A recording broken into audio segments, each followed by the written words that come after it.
Apps can do a lot of cool things. You could order dinner, gamble on your favorite team, and track your health. You could even get a mortgage. One click and you can be approved. I'm not sure by who or what country they're in. You deserve more from the mortgage industry. At AnyMac Home Mortgage, we believe in the need for live human interaction during a very complex process. The kind of service and guidance which an app simply can't provide. Our customers are more than credit scores and income documents. They're individuals and families who live in and strengthen our communities. Their story is our story, and that story begins in a home. Chris Sawyer is an expert on providing superior customer service and in meeting the mortgage needs of current and future homebuyers. With over 18 years of experience in the industry, Chris is able to help customers migrate through the home buying and home financing process by using his wealth of knowledge as a well-qualified mortgage professional. And best of all, Chris is located in Cromwell, Connecticut, where he has helped hundreds of clients in Connecticut, Massachusetts, and Rhode Island make their dreams of homeownership a reality. Visit chrissawyer.any-mac.com. Email him at csawyer@any-mac.com or give him a call, 860-878-8730. Chris Sawyer, NMLS number 39345, corporate NMLS number 338923. AnyMac Home Mortgage is an equal housing lender. American Neighborhood Mortgage Acceptance Company, LLC. DBA AnyMac Home Mortgage. Lo-Fi Direct. Connecticut First Mortgage Correspondent. License lender. Broker number ML 338923. Massachusetts Mortgage Lender and Mortgage Broker License number MC 338923. Rhode Island License Lender. License number 2011280L. Call for additional details.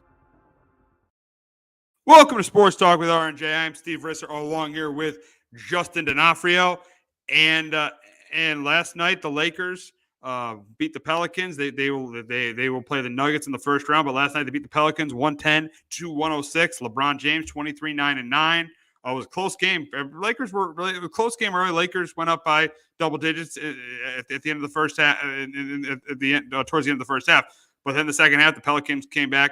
Thanks to Zion's 40 points. Zion was great last night. Zion was great, but he got hurt in the end, and the Lakers ended up pulling out in the end of the big three. It was 101-100, and the big three by D'Angelo Russell clinched it for him, and the Lakers clinched themselves a spot into the playoffs last night, beating the Pelicans. So Justin, what were your thoughts on last night, the Lakers pulling out over the Pelicans? Yeah, the Lakers, that kind of second quarter was huge for LA. The Pelicans felt like 5-6 minutes without a basket, and they were able to score the Pelicans that quarter by 18 points. And I thought D'Angelo Russell had 21 last night. I thought he had a really good game. Where last year in the playoffs, I felt like a lot of times he really struggled to get, especially offensively. I thought he played well, and I thought Gabe Vincent had a pretty good game off the bench. I know he only scored 9 points, but I thought defensively did a pretty good job out there. They, all five starters for the Lakers were double-digit outputs, but I thought the Lakers did enough defensively, and I felt like for the Pelicans, the way they lost the game, they couldn't knock down threes. They had that huge scoring drought, and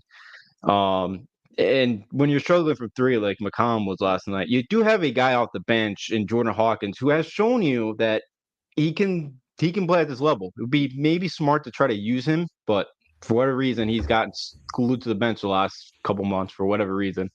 But for the Lakers, good one for them. And, they'll move on to play Denver coming up on Saturday night.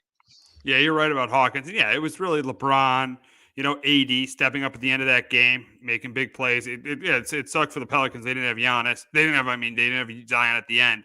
But the Lakers doing what they do. I mean, LeBron doing what he does, D'Angelo Russell doing what he does at the end, them stepping up, and now they got this big matchup with the Nuggets. And I know there was a lot of talk about should the Lakers lose this game, so they don't have to avoid the Nuggets. But I think eventually they would have to play the Nuggets anyway. So I thought all the should they lose the game talk was just complete nonsense. So I thought that was nonsense. But they got this big matchup with the Nuggets, and the big question is, I mean, we know the Nuggets are the best team in the West.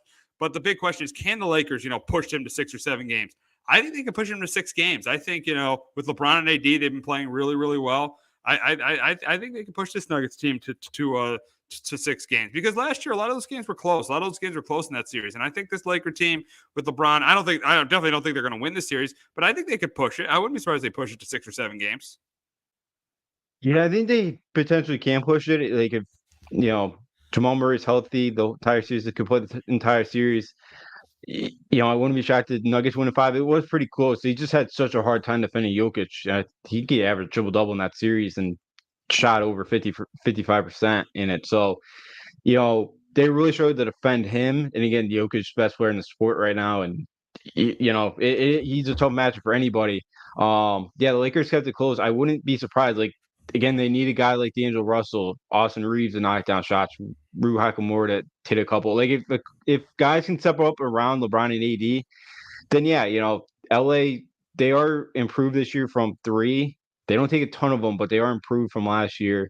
But I wouldn't be shocked if they can get it to 6, 7 games. But the Nuggets definitely should win the series.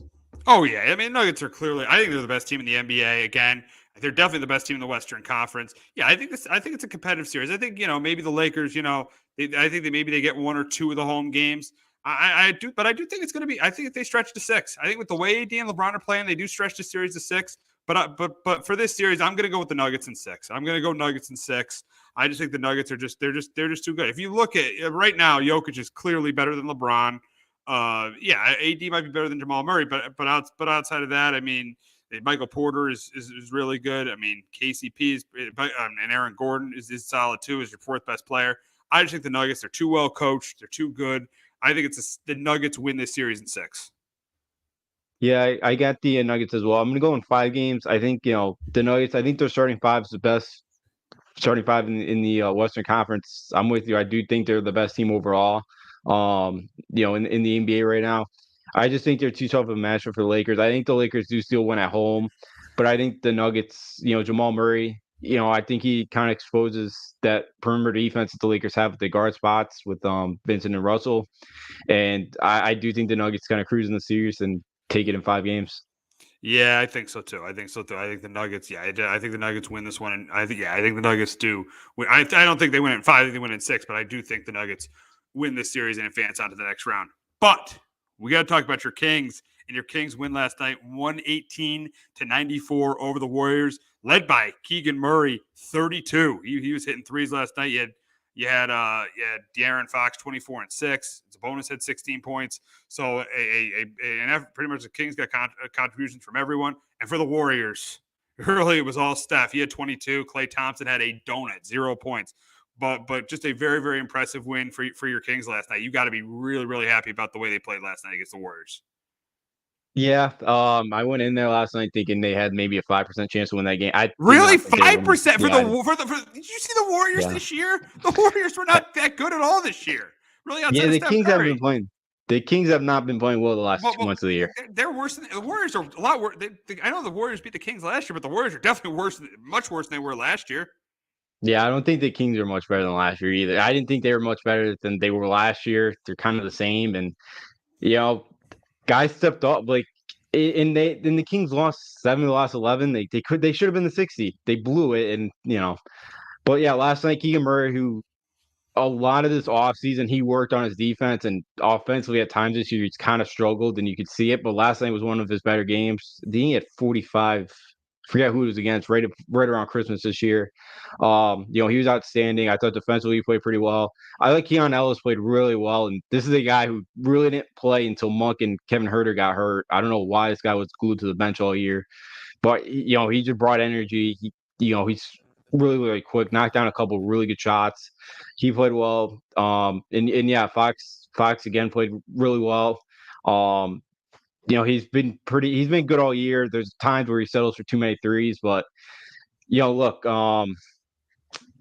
usually in the second half, the last couple of months, they've let a lot of teams back in. They've blown a lot of big leads, and I kind of felt like they should have been up a lot more than 4 at the half last night. And they came out in the second half and they blitzed them, and I didn't think they would come out like the way they responded, like they did last night. So good on them. But yeah, I think that team, the way it ended last year in Game 7, I am happy that hopefully the Warriors kind of dynasty's over, and the Kings are the ones that are the one that finished them off. But yeah, we'll see Friday night. They've looked awful all year against the Pelicans. Even in big moments at home, they've not played well against them. So I'm not too confident against them. But last night was good, and hopefully if they played like that, like they did last night, then yes, I think they could beat the Pelicans. But revert back to what they have in the last month and a half, then they might lose by 25.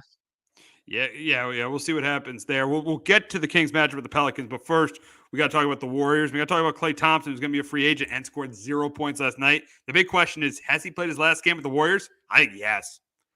He has. I know Steph wants him back, but I think he has.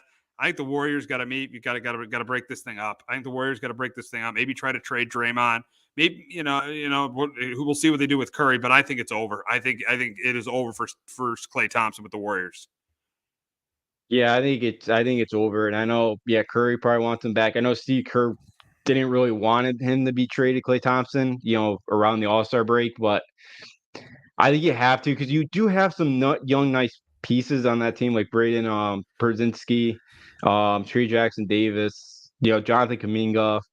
They do have some guys kind of that are younger that have shown you something. So I think it is time to move on. Maybe, you could try to trade Draymond too.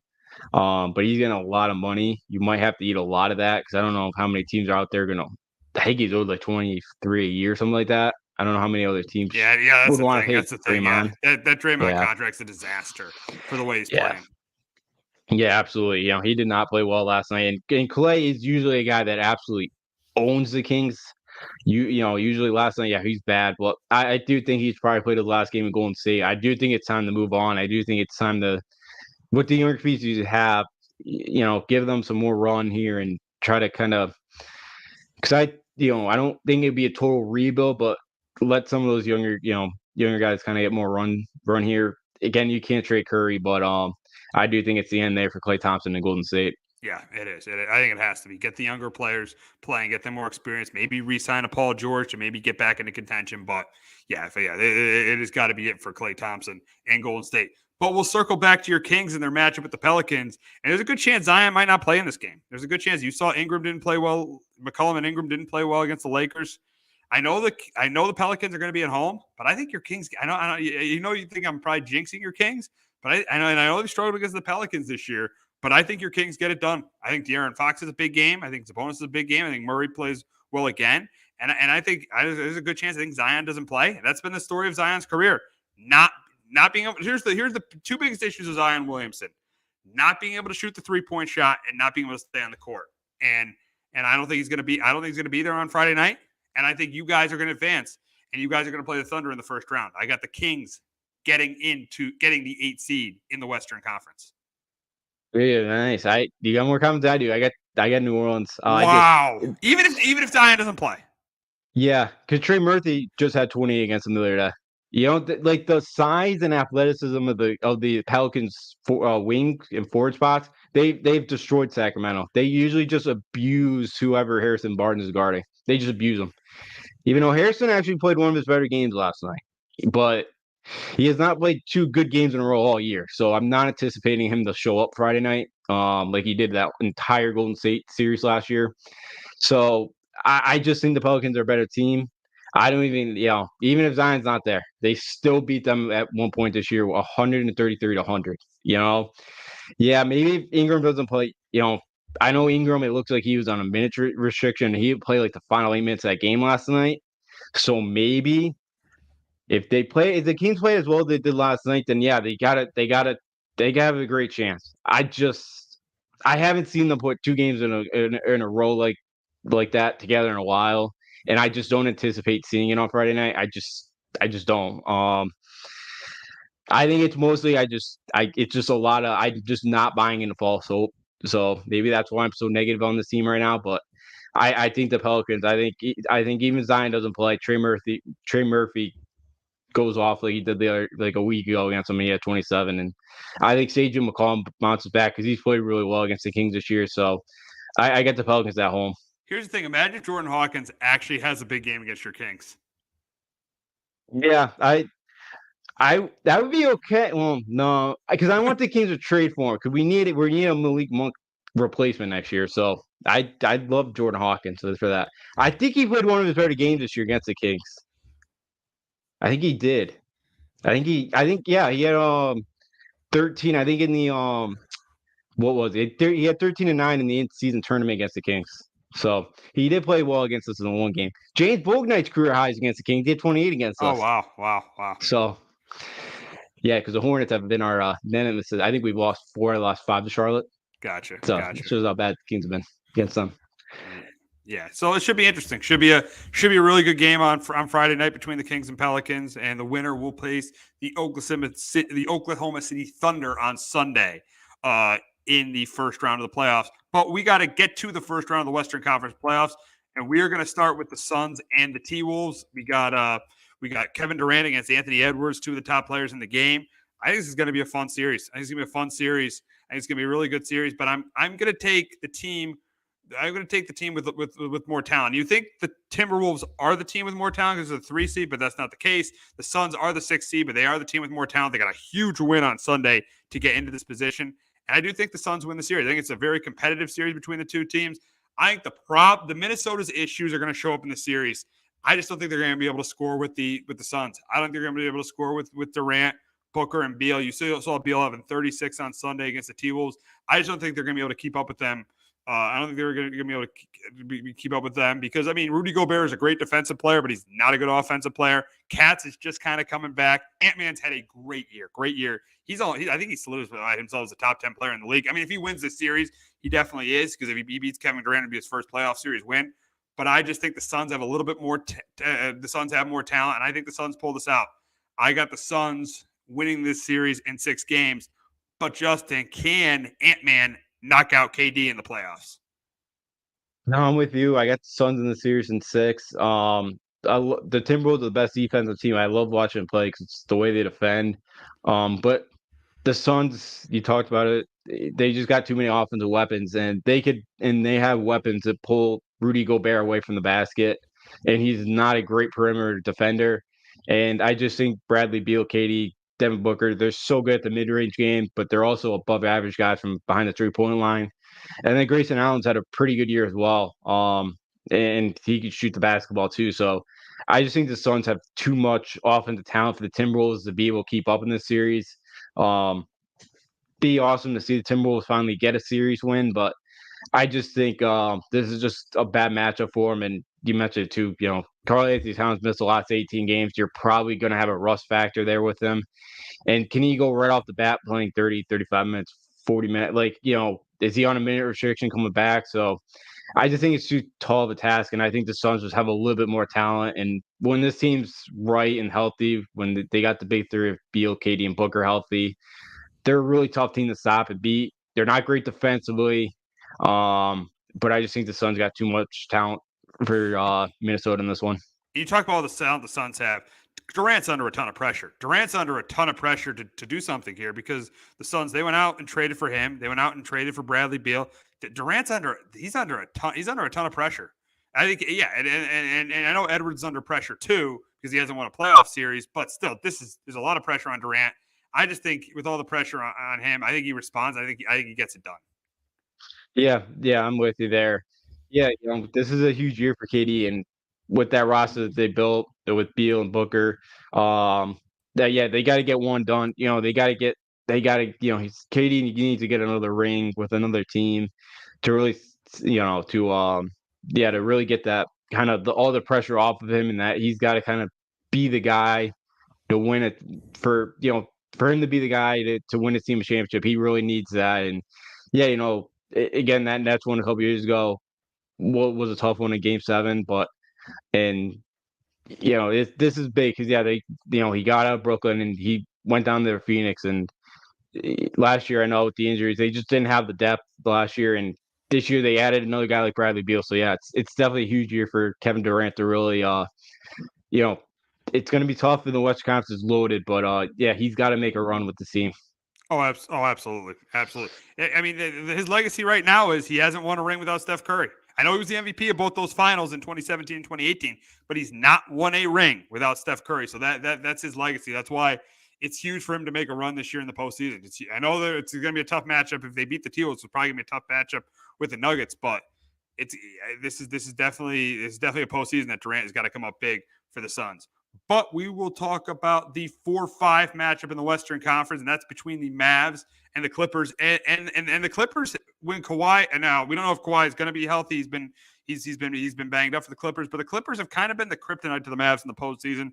Remember back in 2021 when Luka hit that big shot in the bubble, Clippers beat him in 6. We remember back in that, no, that was 2020. My bad. 2020 when the Clippers beat him in 6. Then in 2021, which was one of the weirdest series ever, the road team won all 6 games, and then the Clippers won Game 7. Kawhi had that 40-point game in Game 6 against the Mavs, and then the Clippers won Game 7. So this team has definitely been the kryptonite for the Mavs, eliminating them in 2021, eliminating them in 2020.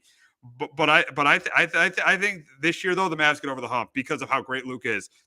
Now, there was always this debate. We knew in 2020 you knew Kawhi was probably better than Luka. 2021 it was close, but you probably gave Luka maybe the slight edge. Right now though, Luka, because of the injuries with Kawhi, Luka is clearly the better player, and I think it's going to make a difference in the series. I think he's going to have a big series for the Mavs. I think he gets a lot of guys involved, and I think the Mavs win this, and I got them winning in 6. I got them winning this series in 6 games over the Clippers, but it should be a really good series. Yeah, I'm with you. I got the Mavericks winning this one as well in 6 games. Yeah, the Mavericks, they came out of the All-Star break, went like 16-2. I know it's kind of down the stretch, come back down to earth here, but they played the Kings in back-to-back in mid-March, and I was really impressed with the way Dallas defensively was playing, and that's really been the story for them. They're really starting to play a lot better in the second half, especially on the defensive end of the floor. And Luka, Luka's still not a great defender, but the guys around him are kind of good enough as well. And Kyrie, he's kind of got that guy next to him that could help him. I know he had Jalen Brunson as well, but Tim Hardaway Jr. is a pretty nice player, as well. But yeah, and for the Clippers, they started to play well they came out. I think it was like in January, and it looked like they really figured it out, the James Harden connection and all that. But they've come back down to earth as well. And yeah, if Kawhi is banged up, I still think the Clippers have a fighting chance in this one. But I just think the way Luka's playing, then you got a guy like Kyrie Irving that's playing next to him.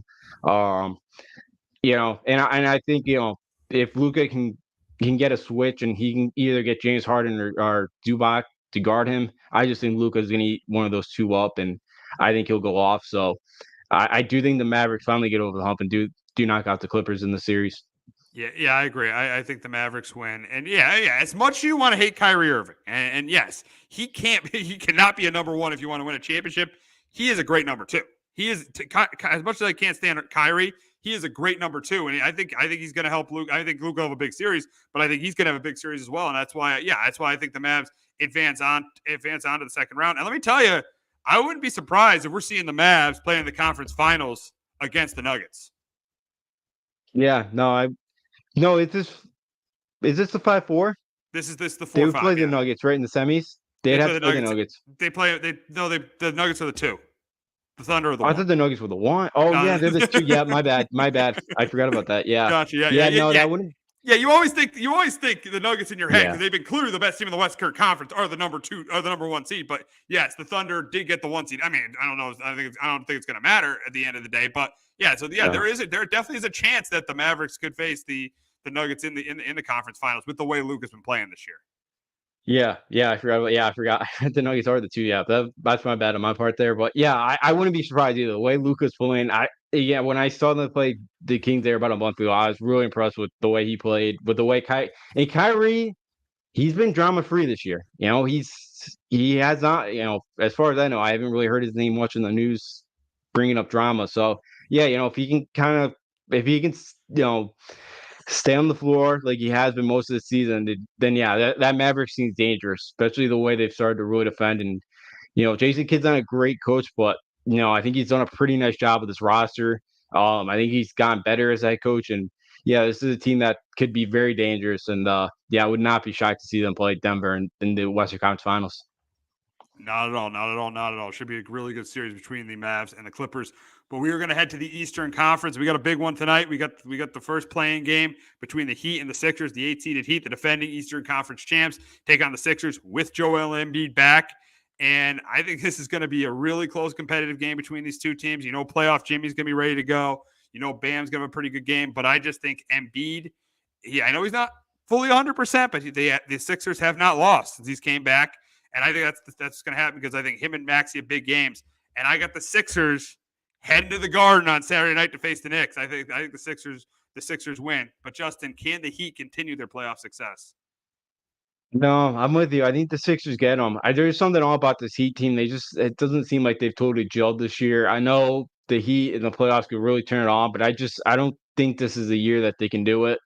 Yeah, Embiid, he's looked pretty good since coming back, from that injury. And the Sixers have been playing really, really well, really good basketball. And if they can get guys like Buddy Hield and Cameron Payne off the bench to knock down shots like they have, I do think the Sixers could be a tough out in the playoffs. And that the Sixers Knicks series would be a good one.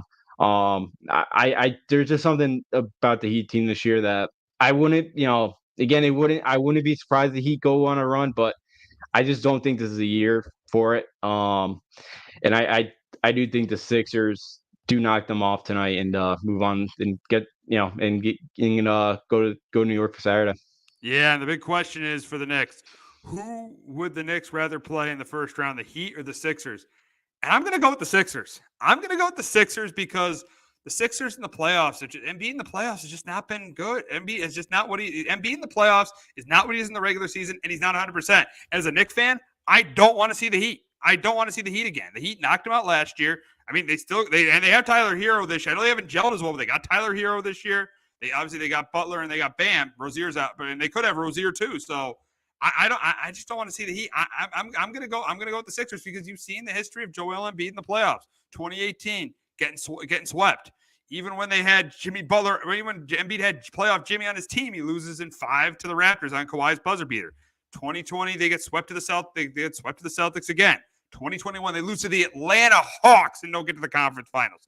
2022, they lose to the Heat in the conference semis. Then last year, they were up 3-2, had a chance to close it at the Celtics on their home floor, and they couldn't do it. So I'm saying I'd rather play the Sixers. I want to play. I think both series are going to go.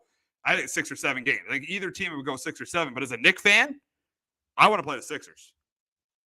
Yeah, I'm with you. And the Heat haven't been the same team, but yeah, the Sixers. Yeah, they've been choking in the playoffs. I know they brought in Nick Nurse and they got rid of Doc Rivers, and that is an upgrade. But yeah, you mentioned Embiid not being 100%, and Embiid in the playoffs, conditioning is always a concern for him. And now he's just coming back. You think that's going to be something too? The Knicks are starting to get a little bit healthy too with Mitchell Robinson. So which Randall's is a big obviously going to be a loss. Yeah. Randall's obviously going to be a loss, but it gives guys like DiVincenzo and Josh Hart more opportunities. Yeah, and again, Jalen Brunson is a star, and I think I'd rather have him be your number one than Randall. Without question. You saw what happened when the Knicks had Randall as their number one. They lost in 5 to the Hawks. Yeah, absolutely. So Jalen Brunson, he'll carry anybody in his back, and I think the Sixers team's good, but yeah, you just mentioned it. It's just been the Sixers just find a new way every year to choke in the playoffs, and and I think the same thing will probably happen this year. And I know Maxey's been really, really good at obviously Embiid when he's healthy, he's good, but yeah, can you trust him? And Tobias Harris is a nice shooter, but there's always a way that the Sixers just find a way to fall apart. And yeah, I know there's always that stigma with the Heat that they could just find a way every single year. And that's a dangerous team, but yeah, I'd rather just play the Sixers because you just know they just had so many playoff woes over the years that the Knicks could take advantage of that. Oh, absolutely. Yeah. I mean, yeah, exactly. I mean, I think both series are going to they're going to go far. They're both going to be long series, but yeah, it's close. But I'd rather play the Sixers. I would rather play the Sixers in the first round. But we'll circle back to the play-in tournament. We got the Hawks and the Bulls tonight in the 9-10 game. Probably will be one of the least watched NBA playoff games of the season. But I think it's a close game. I'm going to take the team with a little more depth with Kobe White and DeMar DeRozan, and I don't know. I'm trying to think. I think Levine is Levine back for them. I don't know. I think Levine's out. Oh, Levine's out, but I'll still take. I think he's out. I'll still take the home team here. I just don't like the way the Hawks have played this year. Really, outside of Young and Murray, they really haven't played well. But yeah, I'm gonna go with the Bulls here. I'm gonna go with the Bulls close, and I think that's gonna set up a rematch. I think it's gonna set up a rematch between the Heat and the Bulls. Remember last year when they played, when the Bulls had the lead and the Heat came back and then took that momentum over to the finals. I think it's gonna set up a rematch this year in Miami between the Heat and the Bulls. I'm gonna go the other way. I got Atlanta in this one. I know they've looked awful the last kind of week and a half. They lost 6 straight, but I think Trae Young and Dejounte Murray have a pretty good game against a Bulls team that, yes, kind of is banged up as well. Um, but I think Atlanta offensively does a pretty good job against a weak Bulls defense, and I know Atlanta's defense is pathetic as well. But I think Bogdanovich has a really good game. I think he puts up 20 plus points in this one, and I do think Trae Young. I know coming back from that thumb injury, they've been kind of limited. He's been on more of a minutes restriction, but I think he's kind of fully ready to go tonight, and I expect him to have a really good game, and I expect him to knock off Chicago, and they meet the Heat on Friday night. Wow, it should be interesting. It should be interesting. So you got the Hawks facing the Heat. I got the Bulls facing the Heat, and obviously we got your Kings against the Pelicans on Friday night. Both elimination games in the play-in tournament. But we'll get to the last two matchups of the East playoffs, and we got to start with the Bucks and the Pacers. And the big question in this series is how much are the Bucks going to miss Giannis early in the season? We don't know how long he's going to be out for. He's going to be out at the start of the series. I think it definitely could affect him. Especially with Siakam and Halliburton. We saw this in the play-in tournament. You saw during the year the Pacers have had the Bucks number this season. I would not be surprised if they beat him, but I just think especially Halliburton's lack of playoff experience is going to hurt a little bit. I think this series is a really good series. I do think Giannis comes back in the middle of the series, and that's what I think makes the difference. And that's why, I picked the Bucks to go to the finals. I'm kind of out on them now. I don't like the way Doc is. I don't like the fact they fired Adrian Griffin and brought Doc in. I didn't like that. So but I'm still going to go with the Bucks here in 7. But the big question is how much is this Giannis injury going to impact the series? I think it's got a big impact, and I get the Pacers in 6. I'm not surprised. I'm not surprised at all. You get the Pacers in 6. Pacers could be dangerous with Halliburton. The Pacers could be a dangerous team. Oh yeah, absolutely. I think Giannis, you saw last year just the way losing him in the playoffs against Miami kind of hurt this team, and I just don't think the Bucks. The Bucks were 1-4 against the Pacers this year. It's just a bad matchup because the Pacers are so good offensively, and the Bucks play zero defense, and I know Doc Rivers was kind of saying we've gotten a little bit better since I came in, and with the give coach, me a but break. It's not Come on. Doc Rivers, they have not gotten better since he's came in. Yeah, according to him, he thought defense was playing better under him. I think they're under 500 as him as a coach. That's if crazy. I did the math right. With Giannis and Lillard, you're under 500. That's crazy. But that's what happens when you have your third coach in like less than a year.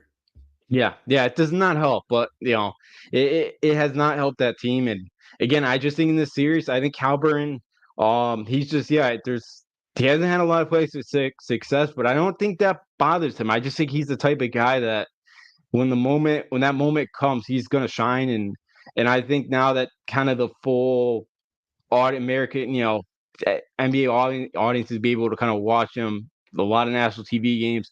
I think he's going to go off, and I think with Siakam, Andrew Nembhard, I think this Pacers team is too much offensively, and I just don't think the Bucks defensively make enough stops. And I know the Pacers aren't great on that end of the floor either, but I think they make a little bit more stops than the Bucks. Like again, Drew Holiday was such a huge loss to this team for their perimeter defense, and I think the Pacers exposed that in the series. Yeah, I could see the Pacers winning it. I think the Bucks win it close because I picked them to go to the finals at the beginning of the season. And listen, at the end of the year, I think I'm off that. I'm probably off it just because of Giannis's injury. I'm probably going to go with the Celtics and Nuggets in the finals. But yeah, it's gonna be tough early on for the Bucks. I just think though, if Giannis comes back and the series is close, I think their experience is going to take over in that series. But yeah, I wouldn't be surprised at all if the Pacers win. I'd be surprised if the Pacers, they're playing the Celtics just like in the play-in tournament. They play the Celtics in the conference finals. I know they're the 6th seed, but the Knicks are definitely the Knicks are beatable. Or the Knicks or the Sixers are beatable. So I wouldn't be surprised if this Pacer team gets to the conference finals. No, I wouldn't either. Yeah, because Yeah, I could see them knocking off either the Knicks or whoever they get out of the playing game tonight, the Sixers, the Heat, just because they're just so tough to guard and they're just offensively they do have a kind of a lot of weapons where it is tough to kind of pick one out who to guard every night, and they do have guys who if you try to double Halliburton, they do have guys that can knock down shots like Aaron Sneesmith and even like a I know Doug McDermott plays a lot, but Doug McDermott's a guy too that can kind of knock down some 3-pointers when he's open. So I think this Pacers team's got a ton of weapons and the way their style too of they love to get up and down, and in a 7-game series, a team maybe like the Knicks that don't have a ton of depth and where Thibodeau loves to play starters 40 minutes, maybe in the end of a 6-7 game series, their legs kind of get tired defensively for the Knicks, and yeah, I could see the Pacers knocking off. I wouldn't be shocked either to see the Pacers make a run. No, I wouldn't either. In the Bucks, it's gonna be tough. It's gonna be tough without Giannis, but we'll see what happens there.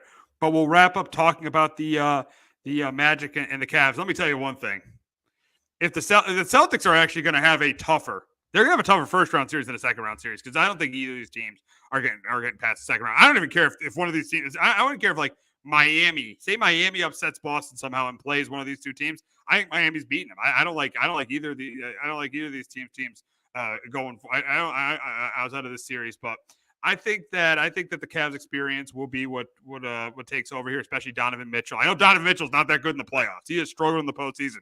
I saw it last year against the Knicks. He has struggled in the postseason, but I think they got to be. I know the Magic have had a really good year. Paolo is a potential star in this league, but I think the Magic are, they played over their heads this year.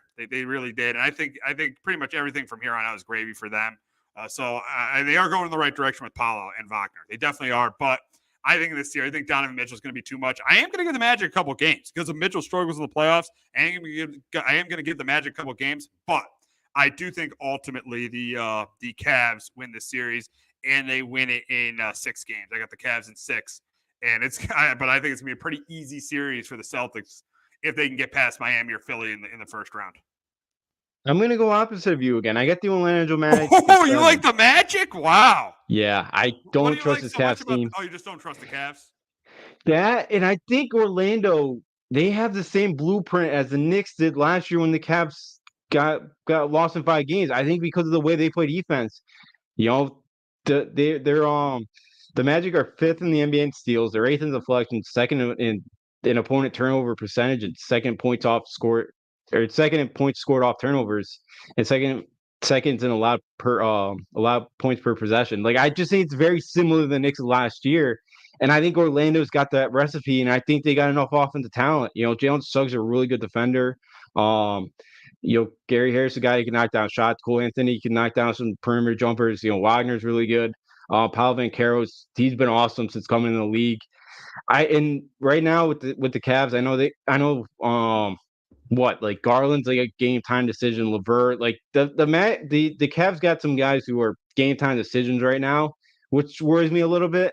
But I just think Orlando, that they got the same blueprint that the Knicks did last year for Cleveland, and Cleveland looked so bad last year. That team looked like they shouldn't even been sniffing a playoff appearance what the Knicks did to them. So I'm going to take Orlando. Again, young, spunky. You said it. They have nothing to lose. I think the Cavs had a ton of pressure to win this series. So I'm going to take Orlando.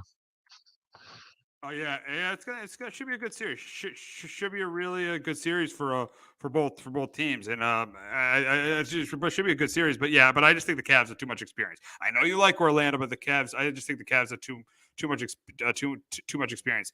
But before we wrap up, I think we're going to talk about the Celtics here, and them being the best team in the Eastern Conference. And last year they were this close to the finals. They got to the finals the year before. The big question is how big of a disappointment would it be if the Celtics don't make the finals? And I think it would be a big disappointment. Seeing what's happened in the East this year, seeing that the East is not even close to as good as the West is, seeing the Bucks have underachieved, seeing that the Heat have underachieved, seeing that some of the teams that were expected to be really good have underachieved. I think it would be a big disappointment for the Celtics if they don't make the finals. Yeah, absolutely. They've been on cruise control here for a month, and they've been by far the best team in the Eastern Conference. And the way kind of Milwaukee's kind of just on, how things have unraveled there with their defense this year and the coaching situation there. I think it would be, and I've said this for a couple of months. I think you've agreed with me. I think the Knicks are their toughest opponent in the Eastern Conference.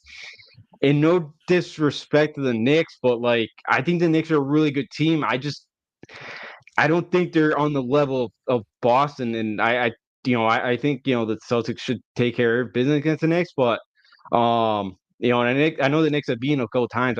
It would be very disappointing with how good the Celtics team's been, but I do worry a little bit. They've been on cruise control for a month. Now you kind of got to get amped up and back in the playoff mode here, so that might be a little bit interesting. If you play Heat and you do find yourself 1-1 going down to Miami for a game three, could be tough, but. The only thing I worry about is they do rely way too much on the three for my liking. That's the one and I know in a 7-game series it's a little bit easier to rely on that than a one game like in college basketball, but live and die by the three. Sometimes that could come back to bite you. So that's the one thing I worry about, but it'd be very disappointing, and there should be a coaching change of this Boston team does not make a coaching. I think Mazzulla's done a good job. I think Mazzulla's done I don't want to say coaching change. I think it'd be disappointing, but I wouldn't go that far and say coaching change. And to your point with the Knicks, yeah, I think if you were drafting a team, you probably would take Tatum 1, Brunson 2, Jaylen Brown 3. So two of the top 3 players would be on this. You could even argue 3 of the top 4 players would probably be, and maybe even Porzingis 4. So you would argue 3 of the top 4 players would be on the Celtics. So yeah, if they played the Knicks, it's going to hurt. That's going to be a series going to hurt them not having Randall in that series. So yeah, it's going to be a very tough series. It would be a very tough series for the Knicks to win. But I do think the conference finals is very makeable for the Knicks. But I think the toughest series for the Celtics in the Eastern Conference might be if they get Miami. They get Miami in that first round. We've known Miami gave them a lot of trouble in 2022 when they beat them in 7 in Miami, and then we all know what happened last year. They jumped up 3-0 on them, and then the Celtics won 3 straight. But then Miami won Game 7 in their building. So I think that might be, if they play Miami, that might be their toughest series. Yeah, I totally agree. It definitely could be if that Miami team and playoff Jimmy Butler and that team kind of gels and figures it out, and they get a Terry Rozier healthy. Then yeah, I could totally see the Miami going down to the wire and giving them a 6-7 game series. I could totally see that. And the other thing for Boston I forgot to bring up too is I don't trust Tatum or Brown at the end of the game with the ball. That's a great point. That is a great point. It's going to hurt them when they get to the finals against the Nuggets. That's why they haven't beaten the Nuggets this year. And that's a great point. Tatum and Brown are not good closers. Tatum is a top 10 player in the league, but the reason he's not a top 5 player is he's not a closer. Yeah, absolutely. And that's been the one knock against him. And he's always brought up the Kobe thing, like, I want to be Kobe and, I want to be this next star, but like he hasn't had that in him yet. And this would be the year where Boston is, the big overwhelming favorite in the Eastern Conference. It would be the year where in a big, game 1 through 7 in a big spot with like a minute left, they hit a couple shots down the stretch. It'd be huge for him to get into that conversation because, he's an unbelievable basketball player, and he's one of the best players in the sport. But yes, it's been the end of game situations where he has not gotten it done yet, and it's huge for him. And this is the year where he's got to get it.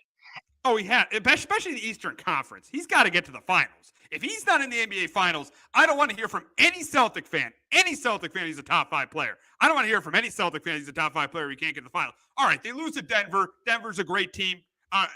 Maybe you can make that argument. They lose. They're not playing it in June in the NBA Finals.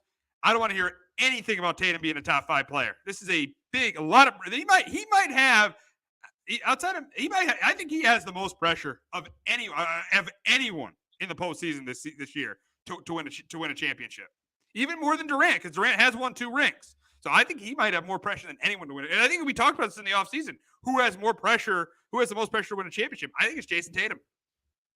Yeah, I would agree because that Boston market too. There's a lot of pressure on that Celtics team. You're competing with Larry Bird. You're competing with guys like Larry Bird in Boston, and you got other athletes like Tom Brady and David Ortiz and Bobby Orr. So there's a lot of pressure on Jason Tatum. He wants to be an all-time great Celtic. He's got to bring home banner number 18. Yeah, absolutely. He's got it. This is the year where I know. Again, I think I'd take the Nuggets against the Celtics in a finals, but. They'd have a good shot to win that series though. Like they have to get to the finals this year. Because yeah, it'd be a huge disappointment for them. And yeah, for Tatum and his legacy, he's got to get there, and he's getting close to a contract extension. Brown got 60 a year, something like that. Tatum's got to get more than that. He's going to want more, and he should get more because he's a better player than he should. Yeah, absolutely, and he should. But man, that's a lot of money to give up to two guys right there. That's that's a lot. That's a huge asking price. So yeah, it's huge for Jason Tatum and that team. And kind of switching gears for a minute, Woj just announced that Zion's going to be out Friday night with the left hamstring injury, so he will not play Friday night against the Kings. Gotcha. And yeah, so before we get to the baseball, you still don't have confidence in your Kings without Zion. Without Zion, you still don't have confidence in your Kings. No, because Trey Murphy's probably going to start. Trey Murphy already destroyed us. You saw that a couple weeks ago. I don't trust him. Without Zion, listen. I know Zion is not Zion's arguably top 15, maybe top 20. I know he's not a top 10 player because he can't shoot a three or he can't stay healthy. But you think with Brandon Ingram, as I'm telling you, I think De'Aaron Fox, I think Sabonis, I think Fox gets it done. He's the best player on the floor. I know they're in New Orleans, but he's the best player on the floor, and they're without their best player. So you still don't have confidence in your Kings for some reason. No, I don't.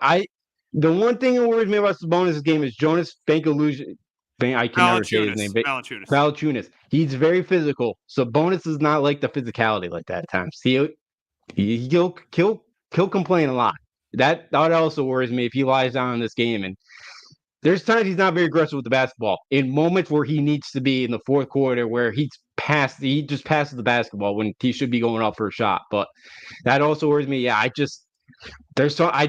it's last year. I bought in that team and they let me down, and I think I'm more afraid of this team letting me down again. So I'm not getting my hopes up. I think that's what it is with this team. Really? Wow. And started talking about teams that let us down. The Yankees right now, losing 3 in a row, could be letting us down a little bit after they gave us that really, really nice start. But before we talk about them, we're going to hear from our friends at JPEG Financial and Shamrock Home Inspections. Do you have a 401k and some savings for future retirement, but don't even know if it's enough to live off of? How much is enough? How often are you thinking about it? The team at JPEG's Financial Group can help set your mind at ease. We specialize in creating strategies in the planning and managing of your financial, educational, and investment needs. We help clients pursue their investment goals with sound financial strategies. You deserve a personal, tailored plan. Lasting, meaningful, and open relationships are the foundation of our practice. You've worked hard for your money and should feel confident in your investment choices as you make decisions for your financial future. Your goals are our goals. We are dedicated to your needs and hopes for your future. Visit our website and give us a call at 860-430-5397. Securities offered through Raymond James Financial Services, Inc., member FINRA, SIPC. Investment advisory services offered through Raymond James Financial Services Advisors, Inc. JPEX Financial Group, LLC is not a registered broker-dealer and is independent of Raymond James Financial Services. JPEX Financial Group is located at 78 Eastern Boulevard, Glastonbury, Connecticut. There's no bigger investment than home ownership. And to make sure the house is up to your standards, you need a professional to look it over. Brian Flanagan from Shamrock Home Inspections is a licensed home inspector and a member of the Connecticut Association of Home Inspectors. Brian was a contractor for over 15 years, so he knows how homes should be constructed and how mechanicals should work. What makes me a good home inspector was the 20 years that I was a home improvement person, doing all the different repairs that I have done and what other people have done wrong that I had to go out and fix. So I have a pretty quick eye on seeing what's right and what's wrong. Before you move, call Shamrock Home Inspections. Before you make the biggest investment of your life, call Brian Flanagan from Shamrock Home Inspections at 860-268-2566 or visit shamrockhomeinspectionct.com. All righty, so the Yankees still in first, even though they've lost 3 in a row, they're still in first place at 12-6. Got off to a hot start, started off 12-3, but they've lost their last 3 games. Sunday to the Guardians, and then the last 2 to the Blue Jays. But I think looking at the positive first, I think Juan Soto has been outstanding so far at that home run on Saturday night. How about Anthony Volpe? And let me tell you something, Aaron Boone, okay? When DJ LeMahieu comes back, he better be in the leadoff. I love him in the leadoff spot. I want him in the leadoff spot. I know you want to say something about it, but I know I love him being in the leadoff spot. What do you want to say about it? I was going to say, I think Boone said yesterday or Monday that when LeMahieu comes back, it was not guaranteed that he's going to bat leadoff. It sounded like Volpe's going to have that spot. He better have that spot. He's hitting over 300. Yeah. He's hitting over 300. He's a younger player. What has DJ LeMahieu done since 2020 to warrant hitting leadoff? He's been an average player since 2021. There's no way. And I'm going to tell you something about DJ LeMahieu if he comes back. There better be a platoon with him and Cabrera. I want a platoon because Oswaldo Cabrera, he's second in RBIs for this team with 13. You see some of the big hits he had in the Astro series, the first series of the year. You saw some of the big hits he had. You saw some hits he had last series too. So yeah, I want a platoon with him and LeMahieu when they come back. But Volpe better not be out of this leadoff spot if when LeMahieu comes back.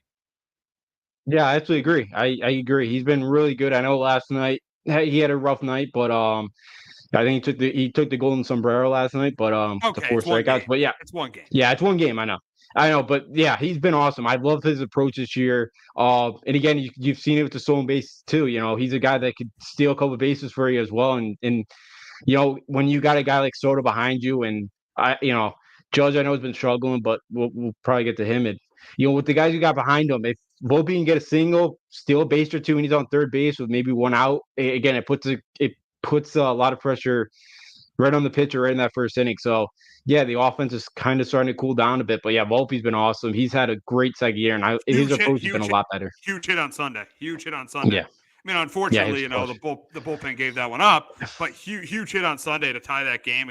And who got on base? Cabrera. He got on base too. So huge hit on Sunday for Anthony Volpe. Now we'll talk about the middle of the order guys for the Yankees with Judge, Stanton, and Rizzo. And I know Rizzo and Stanton have been okay. Judge has struggled. He did that home run on Sunday, but Judge has struggled. Who do you have the most confidence in to break out of it? Who do you have the most confidence in to kind of emerge and play like Soto and Volpe right now? Which one of those three guys do you think is gonna turn things around? I know Stanton's not been horrible, and I know that Rizzo's not been horrible too. But which guy do you think turns it around? I still got to say Judge. Yeah, I'm with you with Judge, and I'm hoping it's just a lack of spring training at bats because of that injury, and he's still just a little bit behind. And the Blue Jays are pitching Kevin Gausman today, and Judge has 4 career homers against them. So hopefully, maybe today's the day. He's in the past he's seen Gausman well, so hopefully today's that day he breaks out. But yeah, I'm still with Judge. I think he's one of the best players, one of the most feared players when he's in that box, and I just think the lack of spring training at bats, I think is a problem right now. I'm still not too concerned about him. Again, maybe another 2 weeks if he's struggling like this, maybe there's a little bit of concern, but I think he'll get it going sooner rather than later. Now, going to the starting pitching, I mean, I think that Stroman's been pretty good. I think Clark Schmidt and Rondon's been pretty good. The only guy I got concerned about is Nestor. I mean, you gave him a 3-0 lead, and he can't even last more than 5 innings on Sunday. He didn't pitch that well in the opener against the Astros. He didn't pitch well. He had that great start against the Marlins, but he didn't pitch that. He didn't pitch that well that one start against the Diamondbacks. They lost 7-0. So I'm a little bit concerned about that. My concern is with Nestor. I think the rotation is okay, but in this losing streak though, the common theme has, and Nestor started on Sunday, not getting good starts from Nestor, from Heel, and then last night from Rondon. Really not getting good starts in the rotation. Yeah, absolutely. Nestor, he's always kind of got a nibble because he doesn't have that velocity that kind of blows you away. So yeah, at times I think if he misses his spot, he's gonna get hit. And he's not a guy that, doesn't walk a ton of guys, but but he can't come into the zone or he's gonna get hit pretty hard. And the Guardians had some good at bats against him Sunday. So yeah, for Nestor, he's got to get going. Luis Hill's been good too, but again, he throws hard and he's got good stuff. But man, when you don't have control, that's a problem. And he walked 7 guys the other day. I think it was against the Blue Jays. I love his stuff, but he's kind of got some control issues, and hopefully he can figure that out. But yeah, Rendon wasn't the best start last night. He threw a lot. I think he threw 98 pitches in 4 innings, which isn't great. But the rotation hasn't been horrible. The last couple of days haven't been great. But yeah, they kind of need a big they need Stroman today to go like 6-7 innings to give some of that bullpen a rest here. I know tomorrow's an off day, but you would love to try to get them like close to 2 off days here. And talking about today's game, I think they pull it out. I do think they avoid the sweep. I think they pull it out, and I think they take 2 out of 3 against Tampa. I do think they take 2 out of 3 against Tampa, because Tampa and Toronto are kind of they're fringe playoff teams. Baltimore, I think, honestly, even though the Yankees are ahead by half game, Baltimore's the best team in the division. I think Baltimore is going to win the division, but I do think Toronto, Tampa are kind of fringe playoff teams. But I do think the Yankees take care of business today, and I do think they take 2 out of 3 against the Rays this weekend.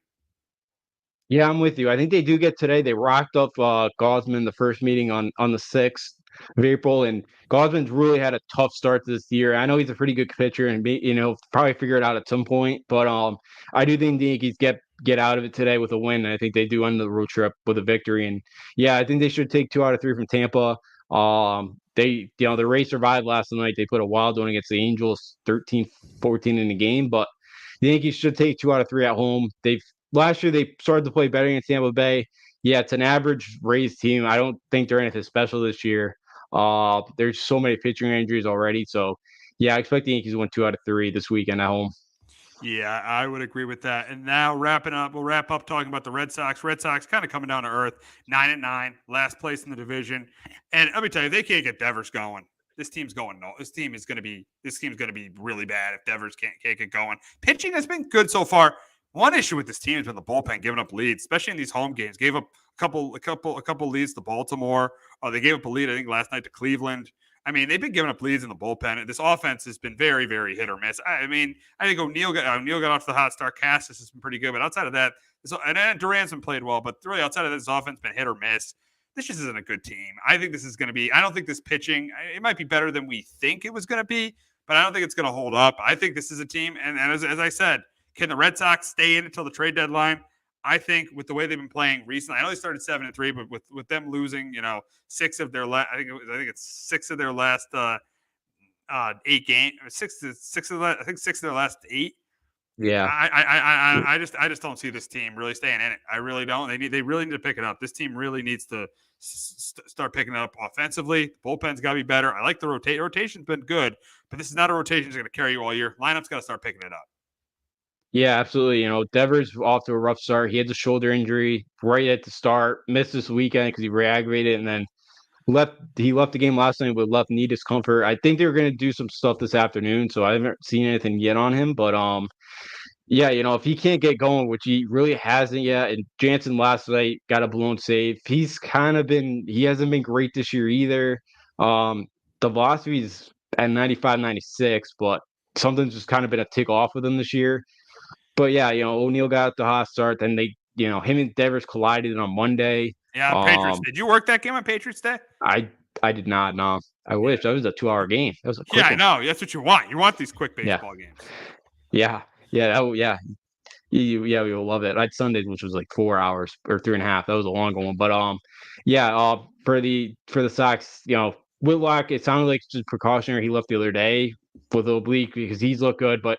Yeah, the bullpen hasn't been great. That was kind of the big glaring issue with this team was their bullpen, and it hasn't been great so far this year. And they, Brendan Bernardino, he's probably been their best bullpen arm, but for whatever reason, they started the year at AAA and they called him up right the second series of the year, I think, right around. So for whatever reason, they started him down there. And he's been a pleasant surprise yet again because he did pretty well last year. So, yeah, for this Sox team, they got to get Devers going. I don't know what it is. And he's been a guy that's been able to stay on the field, but this year just hasn't, for whatever reason early on, he's really struggled to stay on the field, unfortunately, for them. But, yeah, they need that big bat in that middle of the lineup, and he just hasn't been able to provide that yet.